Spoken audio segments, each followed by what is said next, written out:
भारत की धरती धर्म, भक्ति और आस्था की भूमि रही है। यहाँ के कण कण में ईश्वर का वास माना जाता है।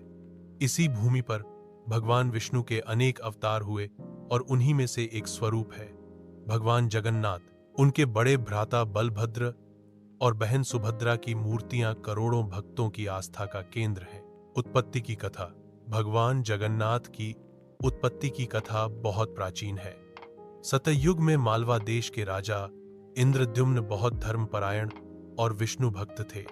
एक बार उन्होंने नारद मुनि से यह सुना कि नीलांचल वर्तमान पुरी में नीलमाधव नामक एक दिव्य भगवान की मूर्ति है जो स्वयं विष्णु का रूप है। राजा ने अपने दूत विद्यापति को उस मूर्ति को खोजने के लिए भेजा।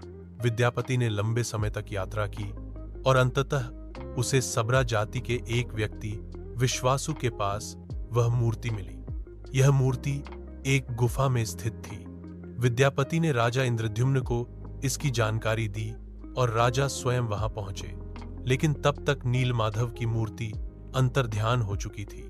राजा इंद्रद्युम्न को भगवान विष्णु ने स्वप्न में आदेश दिया कि वह समुद्र किनारे एक विशाल मंदिर बनवाए और वहां पर विशेष प्रकार की लकड़ी से भगवान के 3 रूपों जगन्नाथ, बलभद्र और सुभद्रा की मूर्तियां बनवाएं। राजा ने मंदिर बनवाया और फिर समुद्र किनारे उस पवित्र लकड़ी की प्रतीक्षा की। एक दिन समुद्र किनारे विशेष लकड़ी बहकर आई, जिसे भगवान स्वयं विश्वकर्मा ने मूर्तियों के लिए भेजा था। अब मूर्ति बनाने की समस्या थी। तब एक वृद्ध ब्राह्मण आया और उसने कहा कि वह मूर्तियां बना सकता है, लेकिन उसकी एक शर्त थी, जब तक वह अंदर काम कर रहा हो कोई भी दरवाजा नहीं खोलेगा। राजा ने सहमति दी। वह वृद्ध ब्राह्मण वास्तव में स्वयं विश्वकर्मा थे। उन्होंने तीनों मूर्तियों को गढ़ना आरंभ किया और कई दिनों तक कोई आवाज नहीं आई। रानी चिंतित हो गईं और राजा से दरवाजा खुलवा दिया। जैसे ही दरवाजा खुला, विश्वकर्मा अंतर्ध्यान हो गए और मूर्तियां अधूरी रह गईं। उनके हाथ अधूरे रह गए। राजा बहुत दुखी हुए, लेकिन तभी आकाशवाणी हुई कि यही मूर्तियां भगवान के विशेष रूप में पूजित होंगी। भगवान जगन्नाथ की मूर्ति अन्य मूर्तियों से अलग है। उनकी बड़ी बड़ी गोल आंखें, अधूरे हाथ और सीधी मुद्रा अद्वितीय है। यह रूप इस बात का प्रतीक है कि भगवान अपने भक्तों को बिना पलक झपकाए देखते हैं, उनका ध्यान रखते हैं और भले ही उनके हाथ पूरे न हों, लेकिन वे अपने भक्तों की सहायता हमेशा करते हैं। बलभद्र शांत और सौम्य है, जबकि सुभद्रा मां के समान करुणामयी है। हर वर्ष आषाढ़ माह में भगवान जगन्नाथ, बलभद्र और सुभद्रा अपनी मौसी गुंडिचा मंदिर जाते हैं।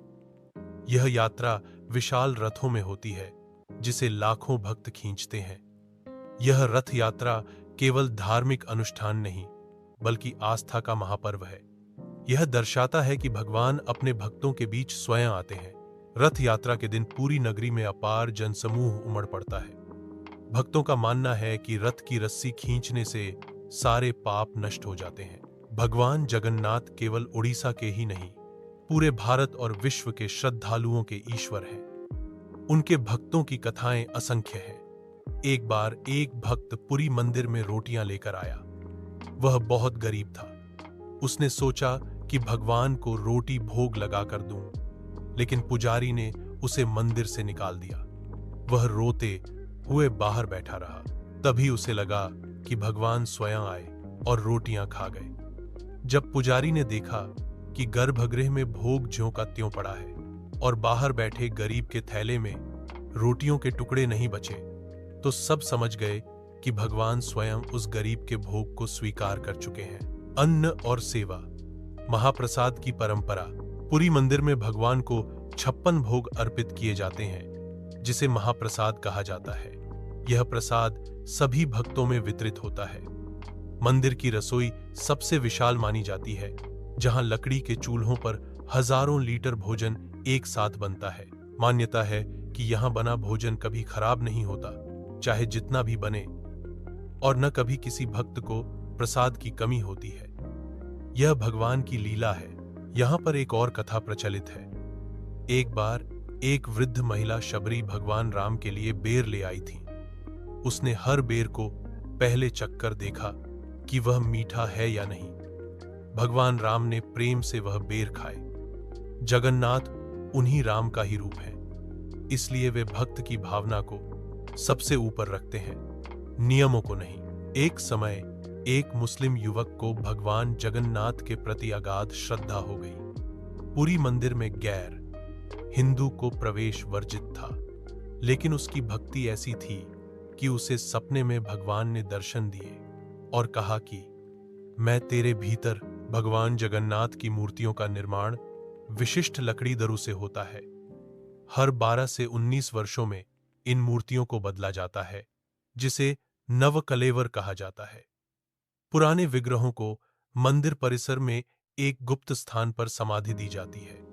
नई मूर्तियों में एक रहस्यमय ब्रह्म तत्व डाला जाता है, जिसे केवल एक ही सेवक जानता है, और उसकी आंखों पर पट्टी बांधकर वह तत्व स्थानांतरित किया जाता है। यह प्रक्रिया अत्यंत गोपनीय और पवित्र होती है। पुनः प्राण प्रतिष्ठा का अद्भुत अनुष्ठान। जब नई मूर्तियों की प्रतिष्ठा होती है तो पुरी में 15 दिन के लिए मंदिर बंद हो जाता है। उस दौरान भगवान को विश्राम दिया जाता है। भक्तों के अनुसार भगवान बीमार हो जाते हैं और फिर औषधि सेवन करके स्वस्थ होते हैं। फिर रथ यात्रा होती है और सभी भक्त अपने आराध्य के दर्शन करके कृतार्थ होते हैं। भगवान जगन्नाथ केवल हिंदू धर्म में ही पूज्य नहीं, बल्कि बौद्ध, जैन और वैष्णव परंपरा में भी समान रूप से प्रतिष्ठित हैं। उनका स्वरूप सार्वभौमिक है, वह सीमाओं में नहीं बंधते हैं। कोई भी भक्त उनके सामने साफ भागत। जगन्नाथ का अर्थ है जगत का नाथ, संपूर्ण ब्रह्मांड का स्वामी। वे भक्त के भाव से बंधते हैं। उनका मंदिर 1000 वर्षों से आस्था का प्रतीक बना हुआ है। हर दिन लाखों श्रद्धालु उनके चरणों में शीश नवाते हैं। भगवान जगन्नाथ का जीवन, स्वरूप और उनकी लीलाएं यही सिखाती हैं कि ईश्वर केवल मंदिरों में नहीं, हमारे अंतःकरण में वास करते हैं।